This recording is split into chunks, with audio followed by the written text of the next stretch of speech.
Magandang umaga sa ating lahat.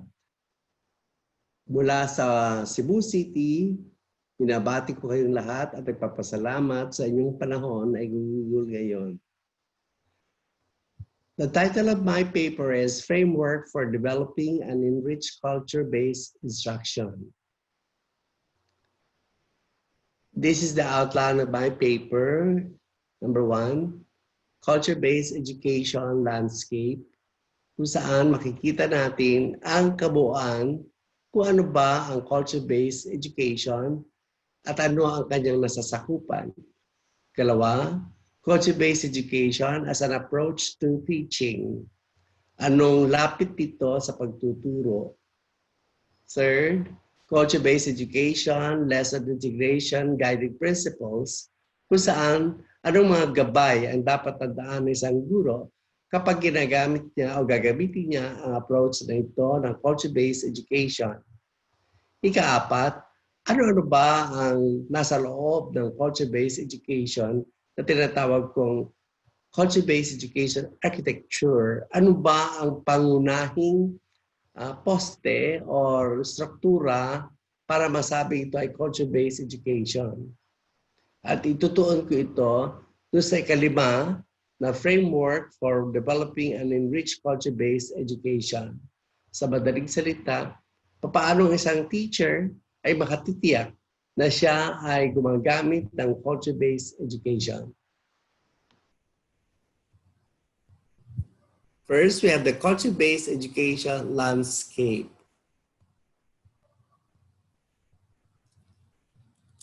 To understand this, we have to review the two concepts, culture and education. And when we integrate the two concepts, we will have culture-based education. Simply, I got this definition of culture from our three scholars, aside from what you have heard or will be reading from other references. So for our discussion, culture here means, or it refers to the ways of being, knowing, and doing of a community in a particular space and time or period of history. While education is the acquisition of knowledge, competencies, skills, beliefs, values, and attitudes, and habits. But we don't stop there. There should be reconstruction of our experiences based on this acquisition of knowledge, competencies, skills, beliefs, values, attitude, and habits that will result to a changed positive behavior. When we integrate culture and education, that becomes culture-based education, where grounding of instruction and the student learning in the shared ways of being, knowing, and doing. So as I've said earlier, our working definition of culture, I got them from the three scholars. First, from Ornedo, 2004. Ayon sa kanya, kultura ay ang kabuuan o kalipunan ng mga ideya, sangkap, ekspresyong material o di material, mga hangarin, pagpapahalaga na bumubuo at nagbibigay buhay sa kakayahan ng isang pangkat o komunidad. Tumutukoy din dito ang paraan ng kanilang pamumuhay, ang nakagawian ng tao.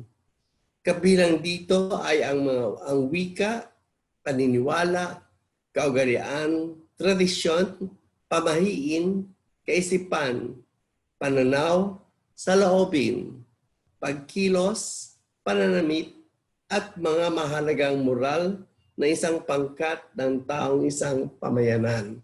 Kaya sinasabi natin, refers to ways of being, knowing, and doing of a group of people in a community of a particular place or space and time in the period of history.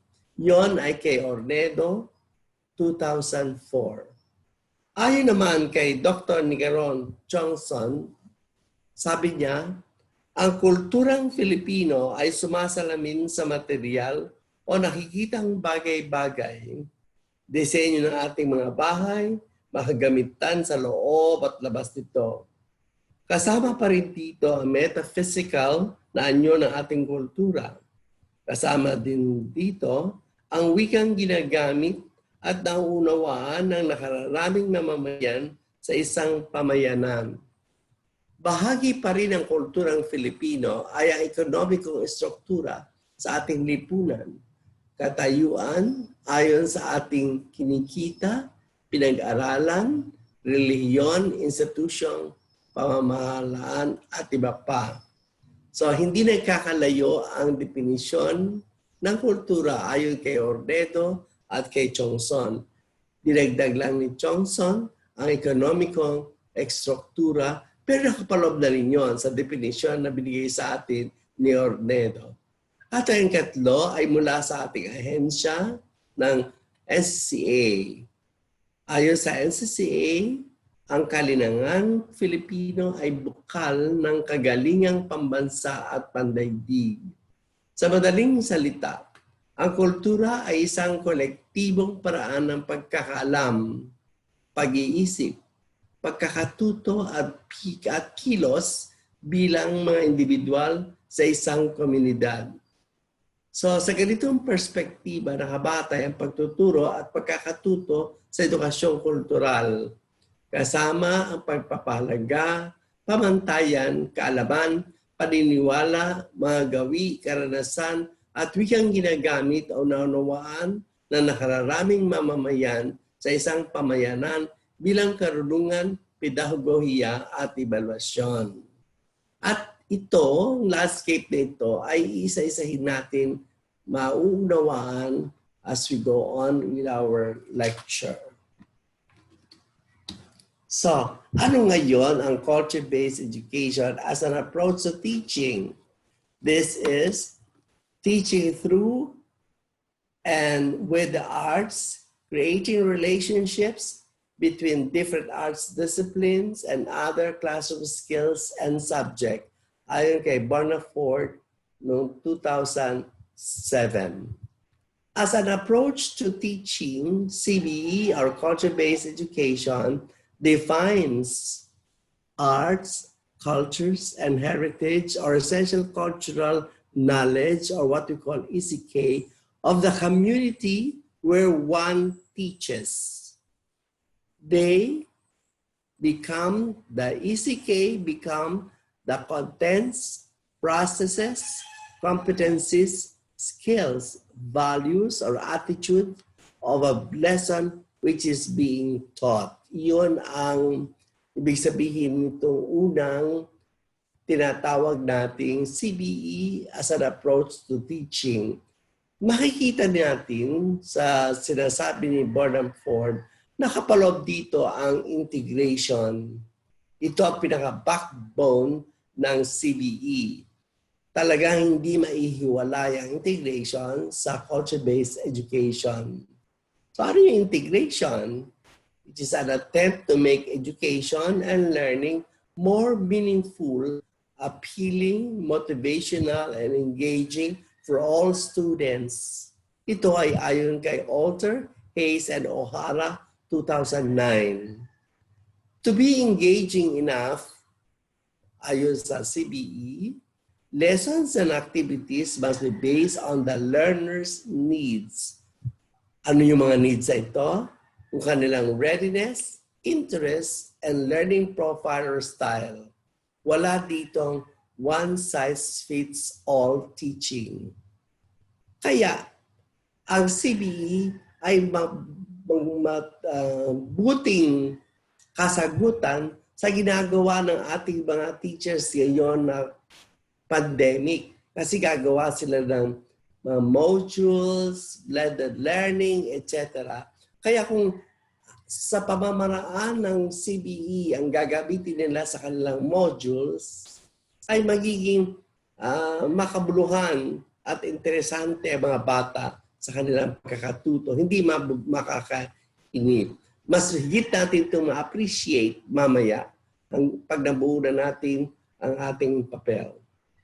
So, dahil ito ang ating gagamitin, yung culture-based education, sinasabi ni Silverstein and Lane noong 2010, this type of teaching is grounded in the belief that learning is actively built, experiential, evolving, collaborative, problem-solving, and reflective. In other words, itong culture-based education na approach ay nagbibigay na sa atin ng teaching guide or teaching principles. So mismo ang teacher, kapag gumagawa na siya ng module, gumagawa na siya ng online lesson sa mga bata, siya mismo, machi-check niya yung sarili niya, yung ginagawa ba niya ay isang tinatawag na actively built, experiential, evolving, collaborative, problem-solving, and reflective.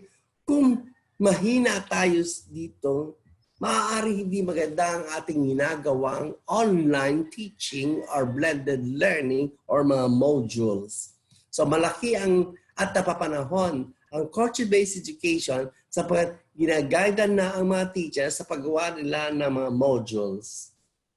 This approach identifies what characteristics and attributes we want our learners to perform or exhibit toward the attainment of identified outcomes or target goals. Culture-based education offers various ways for learners to create meaning of what they are learning, which we call constructivism, and make this learning demonstrated. This is by Magno 2016. This identifies CBE must be contextualized. So naka-built-in na, pag ginamit natin yung CBE, dapat ito ay contextualized. Paano ito magiging contextualized? Ito ay pinaliwanag na sa atin ni Ms. Victor at mamaya makikita natin ano ba paano gagamitin para makatiyak ako ng aking inihahandang mga modules, blended learning, etc. ay contextualize. Kasama dito, tinatawag nating constructivism is a theory about how people learn. Paano daw natututo ang mga tao, yun ang ating susundan. At according to constructivism, people construct their own understanding and knowledge of the world through experiencing things and reflecting on those experiences. Yun ang din ang sinabi ni Piaget at Ozebel. Meaning and understanding are created by individuals by means of their social interactions and their interactions with their environment. Yon ay ayon naman kay Vygotsky. Reviewin lang natin, ano ba ang sequences or steps sa constructivism? Baka sabi ng constructivism, hindi mo natin alam paano ginagawa ito. Pag hindi mo ito alam gawin, hindi matagumpay rin sa culture-based education at saka differentiated instruction. So ano ang constructivism? Ano yung steps? Number 1, the starting point for learning should be a problem or series of problems or queries or a puzzle that the learner wishes to solve. This is according to Bode, 1995. Number 2, the learner seeks out necessary knowledge of disciplines, facts, and procedures. In doing number 2, yung learner seeks out necessary knowledge of disciplines, facts, and procedures, okay? Ang learner nag-acquire ng knowledge, content-related skills, self-management skills, attitudes, and know-how. Number 4, at the end, identified problems are solved. Students learn the skills for seeking out the required knowledge and competencies as the occasion demands. Kaya sa constructivism alone ay isang maganda ng malawak na guide para sa teacher paano gagawa ng kanyang module, blended learning, etc. na ang ginamit ay culture-based education. Ngayon, ito naman differentiated instruction ay may components ng contents, processes, at product na lagi nating ginagawa kapag tayo nagtuturo. at maliwanag ito na makikita sa ating lesson plan. Curriculum elements must be based on learners' needs. Ano na yung mga learners' needs? Ito yung kanilang readiness o kahandaan, interests, and learning profile. Ay katlo, yung tinatawag nating concept-based education lesson integration principle. Medyo meron na tayong nabanggit na principles kanina nung dinidescribe natin ang concept-based education as an approach to teaching. Ngayon, mas focus tayo ano ba itong mga maliliwanag na principles na ito. Okay. Ang number one, the tools used in teaching and learning tend to shape and determine what the students learn and how they learn. In other words, itong ang magaguide sa atin sa pagbuo ng ating mga leksyon, okay?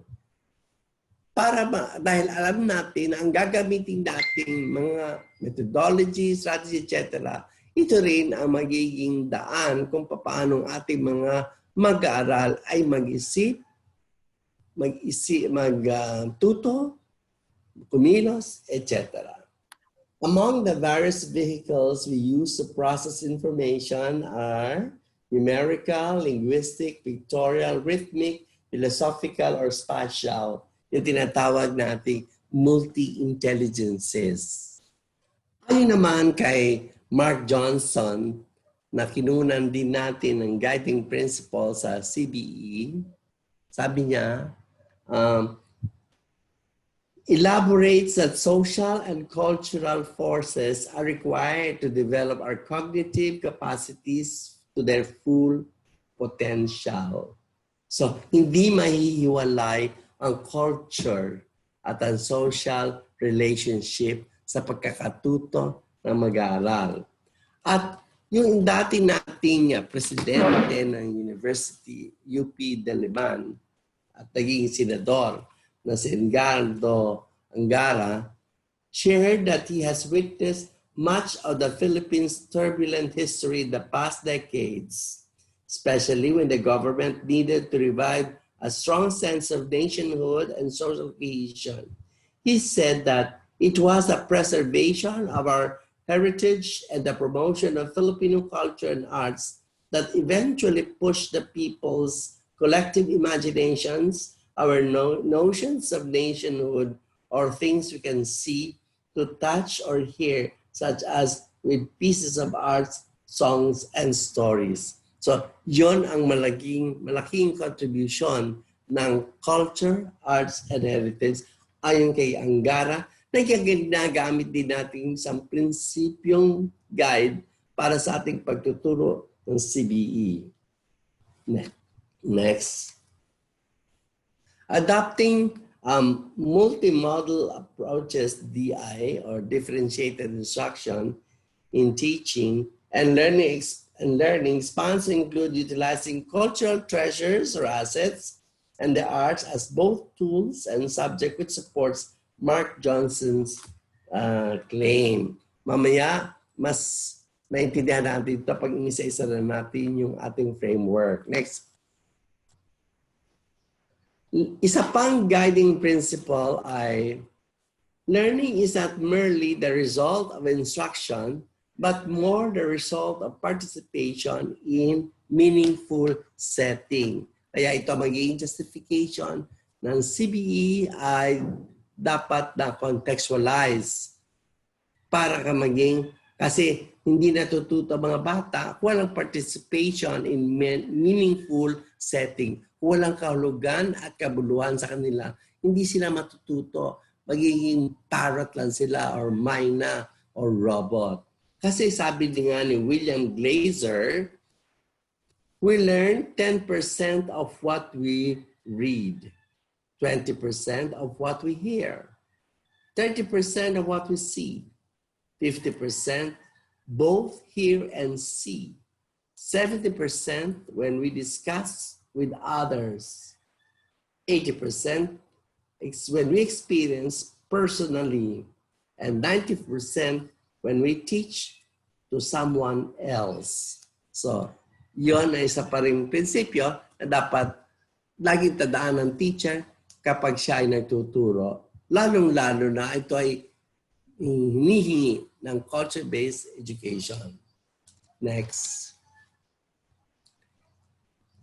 Learning in a culture-based instruction puts young learners in contact with real issues, environment, and people, and be engaged in learning. Kaya, contextualize ang tawag dito. Students learn better the school knowledge if they are taught based on their culture, according to Tippins and Enriched 2005.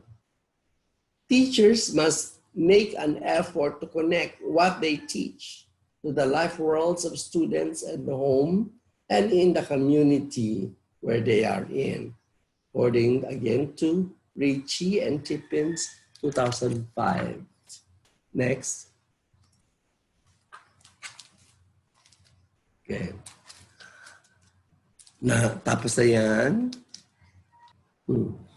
Kaapat na bahagi ng aking paper, culture-based education, architecture, are what are the basic structures of culture-based education. Naipaliwanag na ito mabuti sa atin ng ating mahusay na tagapagdaloy at tagapagpaliwanag yung tatlo na bagit niya, ano ang indigenization, localization, and contextualization. I-revisit lang natin itong tatlong ito. Ito yung tinatawag nating CBE, architecture, or basic structures. Next, please. So, ano nangyayari sa indigenization? So, sa indigenization, hinahanap natin ang language, or first language ng ating mga estudyante sa komunidad na ating pinagtuturuan. Ano ang kanyang mga cultural treasures, cultural assets, art forms, local knowledge, indigenous principles, and perspective. Na ito, nandun yun sa ating framework mamaya. Okay? Itong mga ito na indigenization information natin or tinatawag nating cultural knowledge ay gagamitin as learning contents, processes, resources, and learning outcomes unique to a community or society. So, una, yung nasa left side, ito yung kinokolekta at dapat alam ng isang guro sa kanyang lugar na pinagtuturuan. Kapag ito ay tinatawag nating cultural knowledge ng lugar na yon, kapag ginamit niya yon sa right side as learning contents, processes, resources, ito ay tinatawag nating indigenization. So pagsasanib, panlaman, pamamaraan, at resulta, ebidensya na tayo, ang bata ay natuto, na ang ginagamit ay yung nasa left side. Next, please. Hindi tayo humihinto sa indigenization lamang. Okay? So yung ating mga essential cultural knowledge na nalalaman at naipon at nakolekta ay ititerno natin o pagsasanibin natin sa ating curriculum guide. Ang ating curriculum guide, ang ating pinaka-bilbya kung ano ang ituturo natin sa ating mga estudyante from K-12, from Apari to Holo. Ito ang gabay ng mga teacher sa kanyang pagtuturo sa kanyang subject sa level na yaon at anong panahon. Kapag kinumbine natin yung essential cultural knowledge at kinuha natin yung hinihiling ng curriculum guide na siyang sinabi natin earlier ay maging contents, learning resources, processes, outcomes, yon ang tinatawag nating localization. So, ginagamit mo yung curriculum guide, nasa curriculum guide, ano yung knowledge, ano yung competencies, skills, values and attitudes na dapat nating ituro sa ating subject sa level na yon na ating pinagtuturuan sa community niyon at gagamitin natin yung na-indigenize natin or essential cultural knowledge. So, pinagsasanib natin ngayon yung dalawa. Yung ginawa natin sa indigenization at ngayon ay tayo ay ginagabayan ng ating curriculum guide. Sapagkat ito, yung sinasabi ng ating DepEd or ng TESDA o ng CHED kung ano ang dapat nating ituro sa ating mga bata. Pag ginawa natin yon, yun ang tinatawag nating localization. Ang localization ay ikalawang struktura ng culture-based education. Okay. Ay katlo ay yung contextualization. Simply said, ang contextualization ay ang pagganyak o paghatid sa mga bata na makita ang kanilang pinag-aaralan na may kahulugan at may kabuluhan sa kanila. Sapagkat ayon sa ating principles kanina, kung hindi ito meaningful sa kanila, kung hindi ito may kahulugan, hindi sila matututo. Kaya sinabi ko earlier, bahagi ng CBE ang contextualization. Sa madaling salita, sa contextualization, maihahatid natin ang mga bata sa kanilang pinag-aaralan kung ito ay nanggagaling sa mga opportunities ng buhay, ng kanilang pag-aaral, ng kanilang pagkakatuto, etc. Kung ito ay batay rin sa kanilang kapaligiran or environment, kung ito ay kakaroon ng challenges sa kanilang buhay o maaaring problema nila, paano na isosolve ang particular na problema sa kanilang buhay, sa kanilang karanasan, mga issues, intervention, etc. So ito ang mga posible nating hawakan o gamitin upang magkaroon ng contextualization. Sana naintindihan yung tatlong struktura na yon. Babaulitin ko kasi hindi natin maintindihan itong framework kundi maliwanag yung indigenization. So, i-review natin ang indigenization. Dapat may inventory tayo ng mga cultural treasures, assets, art forms, local knowledge, indigenous, the principles and perspective ng komunidad na ating kung saan tayo nagtuturo. At higit na mabuti na ito ay magamit natin sa ating mother tongue language or first language na naiintindihan ng mga bata. Okay? Tapos, ito yung magiging laman.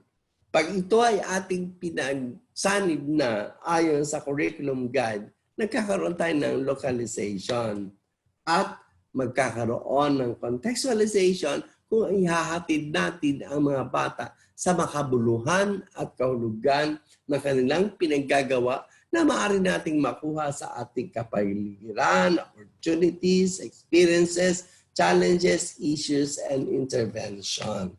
Now, tingnan na natin, next please, ang framework. Ito yung framework natin, yung nasa ibabaw, yung blue, ito is about culture, heritage, arts. No? Yung sa ilalim, ito naman yung tungkol sa DepEd, etc. na hinihiling sa atin. Yung green, ito naman ay yung paano sila na-align, na-web, or na-integrate para magresulta ng ating pagpaplano ng isang leksyon. So tingnan nga natin isa-isa. Ang una ay yung ECK, magkakaroon tayo ng inventory ng ating art forms or genre, ng cultural assets, treasures, etc.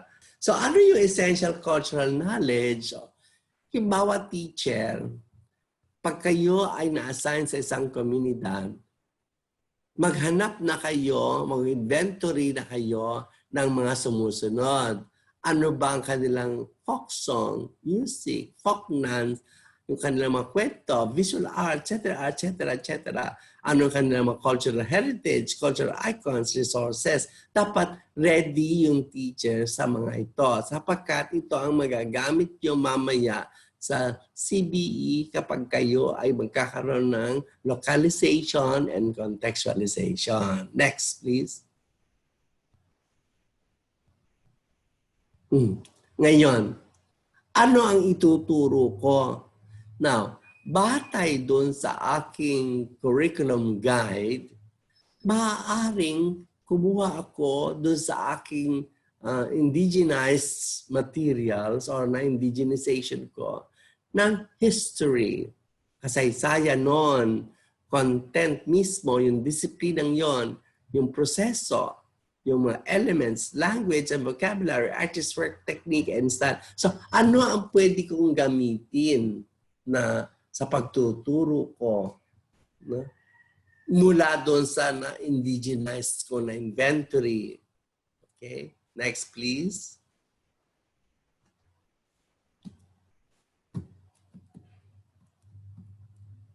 Okay. Kapag meron na akong nakalap or na save or na-inventorize, no? Ng mga ECK ko, at alam ko na based sa aking coach, ng aking curriculum guide, ano ituturo ko, sinasabi ng DepEd, ano ngayon ang aking performance standard or mode of delivery? Paano ko gagamitin yung aking indigenized knowledge? Okay. Pwede ko itong gamitin as teaching tools sa motivation. Pwede ito sa pamamaraan ng kaalaman o proseso. Halimbawa, teaching tools, ginagamit natin itong motivation. Kahit hindi pa tayo natututo ng CBE, marami na tayong motivation na ginagawa sa pamamagitan ng ating art forms, kanta, sayaw, tula, kwento, etc. Learning process, anong proseso ng gawain natin natural na nakikita sa community, pagluluto, etc. Baka sa paglulutong yon ay gagamitin mo ng matematika ang pag-measure, di ba? Etc. O assessment, maaaring gamitin mo yung indigenized na inventory mo bilang assessment para malaman mo kung sila ay natuto ayon doon sa guide natin sa curriculum. Pwede rin natin gamitin ang mga inventorized natin bilang enabling activities, bilang enrichment, reinforcement, or intervention. Ngayon, gumagawa kayo ng mga modules. Maraming teachers kayo gumagawa ng modules, lalo-lalo na doon sa mga walang tag dito, mga internet, walang mga gadget. So ang binibigyan ng mga teachers ay mga modules. Ito ay magandang tawag dito, material para magamit ninyo sa inyong mga modules. So gagawa kayo na activities based sa inyong curriculum guide na isang grupo for enrichment activities, isang grupo for reinforcement, isang grupo for intervention. Para madali tayo magkaintindihan, for lack of words, forgive me, yung enrichment, siyempre, yung medyo bright na iba yung pinagagawa mo sa kanila, hindi pwedeng pareho. Yung medyo marunong-runong, bibigyan mo ng activities and reinforcement. Meron din yung mga tinatawag ng mga bobo. Bigyan natin ng intervention activities. So sa klase mo, pwede ka maghanda ng 3 activities based sa kanilang readiness, interest, and learning style or profile. Tapos ito, para hindi ka mahirapan, kasi akala mo sulat ka ng sulat, gawa ka ng gawa. Yung activity sa intervention, pag nakuha nila, pagagawa mo ngayon yung activity sa reinforcement, kung magawa na nila activity sa reinforcement, ibigay mo naman yung ginamit mo sa enrichment group. Kapag natuto na yung mga enrichment sa gusto mo, next lesson sila, di ba? Magandang klase, iba-iba. Hindi sila one size fits all. Okay? So, iba-iba ng kanilang challenges. Pwede rin gamitin ang nakuha natin sa inventory, yung tinatawag natin engaging activities, or levels of learning development. Ito ang madalas na nakakalimutan ng mga teachers. Okay? Ano ba ito? Akala kasi nila, let's accept these facts. Nung ginawa kasi yung curriculum guide, nagmamadali tayo lalo na sa K-12.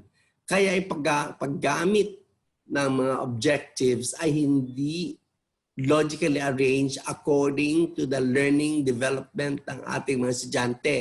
Kaya tungkulin ng teachers, hanapin nasa ang level ang mga bata at i-adjust yung mga objectives na yon.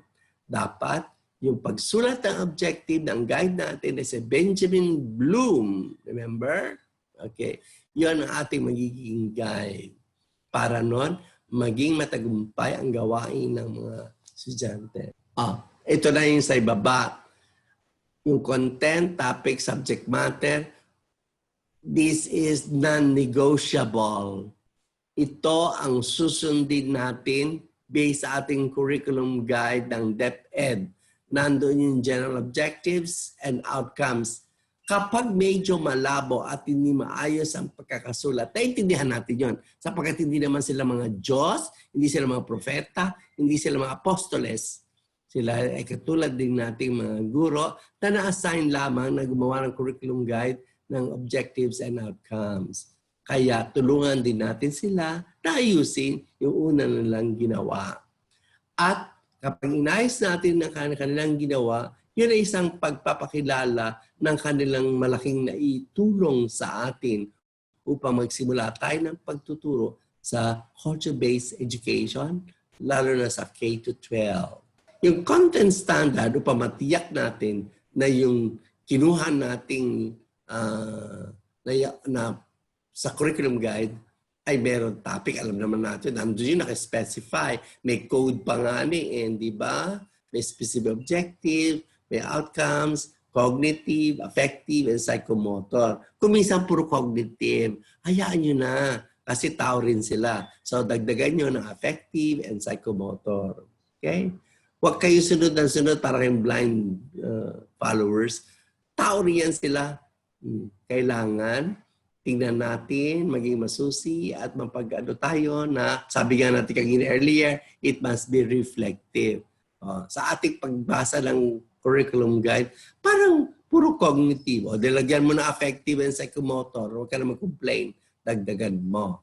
Ngayon, ito rin na nakakalimutan ng maraming teachers. Sulat ang sulat. Turo ng turo. Hindi naman alam kung ano yung approach na ginagamit niya. Sunod ng sunod. Ano ba ang approach na ginamit sa K-12 sa curriculum guide? Hindi masyadong maliwanag. Bibigyan lang kayo ng metodolohiya, yung 4A's, 4K's, etc. From the start of the school year to the end. Yun ang yun. Kaya ganun ang utang ng mga bata. Isang method of teaching lang ang ginamit niyo. Ano mga strategies, ano mga techniques. Dapat alam to ng teacher. Ito yung nagpapaiba ng ating profesyon sa ibang profesyon. Dahil sa pagtuturo, para maging mabisa, alam natin ano ang approach na gagamitin natin sa ating pagtuturo. Anong particular methodology ang aking gagamitin sa pagtuturo nito? At anong strategy at techniques? Kapag ito'y wala sa ating pagtuturo, ibig sabihin, hindi ka teacher. Kuwan ka lang, nagti-teacher ka lang. Hindi magiging mabisa. Samantalang, ang mahusay, matalinong teacher ay kinakailangan sa kanyang pagtuturo. Alam niya, anong approach pa ang ginagamit ko? Anong methods ang ginagamit ko? Anong strategy? Anong techniques? At sa culture-based education, ito ay binibigay sa atin ng maliwanag. Para tayo magkaroon ng integration or pagsasanib ng dalawang ito, maaaring simulan natin sa pagkilala ano ba ang mga themes. Bawat buwan ay may theme sa eskwelahan. Natatandaan ko pagka June, siyempre, Araw ng Kalayaan, July, Arbor Week, etc. Hanggang Pasko na magtatapos. Tapos sa January naman, New Year's Resolution, etc. Themes. So mamili ka ng themes. Wala ito sa ating curriculum guide. Pero as a teacher, dapat meron kang naiisip ng theme. Doon sa ating memo ng mga DepEd, every month merong celebration ng araw. Pwede kunin nyo sa theme para meron kang congruency sa ginagawa ng pangkalahatan ng eskwelahan ninyo. Pwede rin na tayo ay magkaroon ng integration through concepts, processes, output, problems. Okay. Ang lahat ng ito ay ating gagawin din sa lesson plan. So, paano natin ito ikakaskade sa ating lesson plan? Tingnan natin. Yung ating lesson plan, kahit ano pang klaseng lesson plan ito yung laman, generic ito. At para matiyak ng teacher na siya ay nagtuturo ng matino. Ibig sabihin nitong General Instructional Design for Culture-Based Lesson Integration, ito ang posibleng magiging laman ng inyong lesson plan or lesson tool at tinatawag, whatever. No.